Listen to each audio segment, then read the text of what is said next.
Detox అనేది already prepare అయిపోయిందంట. అయిపోయిందని తీసేసారు. దాని తర్వాత ఏదైతే ఈ పిప్పి ఉంటుందో మహాకషాయంలో వేసే దడపడి పిప్పి, దీన్ని రిమూవ్ చేసేసి ఇంకొక మహాకషాయం మళ్ళీ ప్రిపేర్ చేయడానికి వేయాలి. ఇది ఓపెన్ సెక్షన్. ఇంకొకటి క్లోజ్డ్ సెక్షన్ అనేది ఉంటుందన్నమాట. కొన్ని హర్బ్స్ అనేవి ఏంటంటే కనుక ఓపెన్లో బాయిల్ చేయాలి, కొన్ని హర్బ్స్ అనేవి ఏంటంటే విత్ క్లోజ్ అనేది బాయిల్ చేయాలన్నమాట.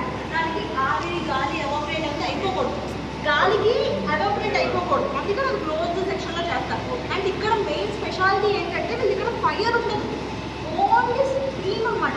ఆవిరితోనే ఆ పొగ వేడి ఆవుతుంది స్టీమ్, దానిలో లేదు. మీరు ఇక్కడ చూడొచ్చు కూడా, కింద ఎక్కడ కూడా ఏం లేదు, ఫైర్ అనేది ఏం లేదు, ఓన్లీ స్టీమ్ త్రూ.